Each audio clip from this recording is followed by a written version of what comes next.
जैसे कि last episode में हमने देखा कि मॉन्स्टर आउट ऑफ कंट्रोल हो गया था और वो सील तोड़कर बाहर आने लगा था। सभी स्टूडेंट्स बाहर भाग रहे हैं, लेकिन तभी बहुत बड़ी फ्लेम उनके सामने आ जाती है। मॉन्स्टर अब बाहर आने लगा है और सभी स्टूडेंट्स भी उसकी झलक देख पा रहे हैं और चारों तरफ भूकंप आ रहा है। याओलाओ कहता है कि मैंने नहीं सोचा था कि फॉलिंग हार्ट फ्लेम इस लेवल तक बढ़ जाएगा और ये चीज किसी विचक्राफ्ट से कम नहीं है। अब इसके अंदर से बहुत ज्यादा ऑरा निकल रहा है, जिससे स्टूडेंट्स बाल बाल बचे हैं। इतनी ज्यादा डिस्ट्रक्टिव पावर को देखकर शियाओयान भी शॉक है। बीस्ट अब आगे फैलने लगता है और वो अपनी बेड़ियों को गला रहा है ताकि यहाँ से बाहर निकल सके। शियाओयान याओलाओ से पूछता है कि उसे क्या करना चाहिए। ये चीज काफी ज्यादा डरावनी है। क्या अब ये लोग बीस्ट को डायरेक्ट पकड़ पाएंगे? याओलाओ कहता है कि शायद मैं इसको डायरेक्ट पकड़ने का ट्राई कर सकूं अगर इसने तुम पर अटैक किया, लेकिन अभी के लिए हमें कुछ भी हड़बड़ी में नहीं करना चाहिए। देखते हैं कि इनर कोर्ट के एल्डर्स क्या करते हैं और फिर उसी के हिसाब से हम फैसला लेंगे। अब वहाँ सभी एल्डर्स आते हैं और वो स्टूडेंट्स को बाहर जाने के लिए कहते हैं और स्टूडेंट्स भागकर जाने लगते हैं। वहीं कई सारे एल्डर्स अब बाहर आ गए हैं और वो आसमान से सील को फिर से बनाने की कोशिश करते हैं।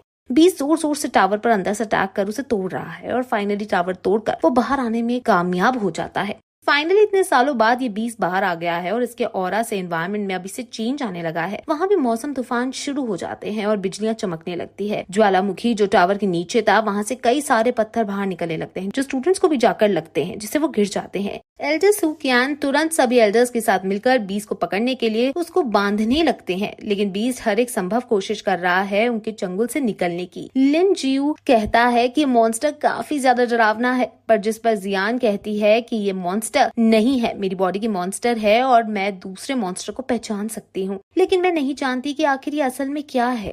शियाओयान आसमान में जाकर इस बीस्ट को ऑब्जर्व कर रहा है और ये देखकर उसके दोस्त लैंग को चिंता होने लगती है, इसलिए वो शियाओयान को वापस नीचे बुलाने के लिए आने लगता है, लेकिन शियान उसे रोक देती है और कहती है कि शियाओयान मूर्ख नहीं है, वो वहाँ सोच समझ कर ही गया होगा, इसलिए तुम उसको ना बुलाओ, और वैसे भी अगर उसे कोई दिक्कत होगी तो मैं हूँ यहाँ उसको बचाने के लिए। वहीं शियाओयान जो इस बीस्ट को ऑब्जर्व कर रहा है, वो टीचर याओलाओ से पूछता है कि अब उसे क्या करना चाहिए, जिस पे याओलाओ कहते हैं कि तुम इसमें कुछ नहीं कर सकते क्योंकि तुम्हारे पास वो एबिलिटी नहीं है जिससे तुम इस फायर पाइथन से हेड ऑन मुकाबला कर सको। सू क्वान और बाकी एल्डर्स इतने केपेबल हैं कि वो इस बीस्ट को सील कर सके, इसलिए तुम सिर्फ देखो कि ये क्या करते हैं।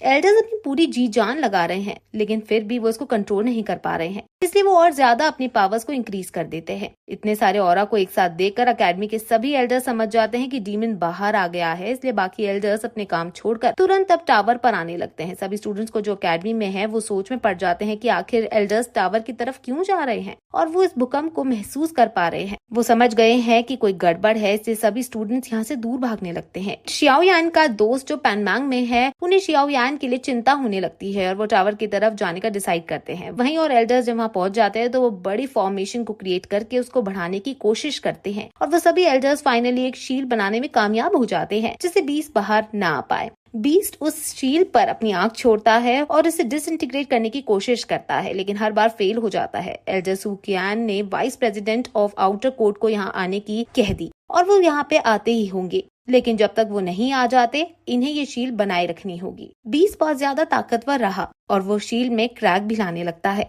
लेकिन एल्डर्स तुरंत उस क्रैक को अपनी पावर से बाहर दे रहे हैं, लेकिन फिर भी क्रैक से उसकी फ्लेम पास होती जा रही है और ये दर्शा रही है कि ये बीस्ट शील्ड को तोड़ सकता है, वो तोड़ने के केपेबल है और एल्डर्स को जल्दी से कुछ करना होगा। वही हैनफैंग अपने अलायंसेस के साथ इनर कोर्ट के गेट तक आ जाता है। असल में इनर कोर्ट बहुत सीक्रेट लोकेशन पर मौजूद है, लेकिन हैंगफैंग जैसे बुरे आदमी को अब इस जगह का पता चल गया है। इस फ्लेम फ्लक्चुएशन से शायद उन्होंने इसका पता लगाया है और अलायंसेस हैंगफैंग को कांग्रेट्स करती है कि फाइनली वो उस जगह पहुंच गए। अब क्योंकि बाहर से कई सारे लोग भी अंदर आ रहे थे बीस्ट को रोकने के लिए, इसलिए उनकी एंट्री से वहाँ वो गेट भी खुल जाता है और डोर कीपर्स जब हैंगफैंग को देखते हैं तो पूछते हैं कि आखिर तुम कौन हो। अलायंसेस का old man in door keepers से लड़ने चला जाता है और बाकी लोग अंदर दूर से होते हुए इनर कोर्ट में पहुंच जाते हैं। वहीं वो एल्डर्स बहुत मुश्किलों से क्रैक को बाहर रहे हैं और वो बीस्ट बार बार शील्ड में क्रैक कर ही जा रहा है, लेकिन एल्डर किसी भी कीमत पर उसको बाहर नहीं आने दे सकते, वरना ये बीस्ट पूरा कनान कॉलेज डिस्ट्रॉय हो जाएगा। शियाओयान कहता है कि अब क्या करे, जिस पर याओलाओ कहता है कि चिंता मत करो, ईस्ट की साइड से मुझे कई स्ट्रॉन्ग लोगों के आने की ब्रीद आ रही है, वो जरूर इनकी मदद करने को आ रहे हैं, लेकिन हम तो जानते हैं कि वो मदद करने नहीं बल्कि कनान कॉलेज पर अटैक करने ही आ रहे हैं। वहीं यहाँ और भी एल्डर्स आउटर अकेडमी से आ जाते हैं और जो एल्डर्स यहाँ तक आ गए हैं उनको रिप्लेस करके खुद उनकी जगह जाकर क्रैक को फिलअप करने लगेंगे।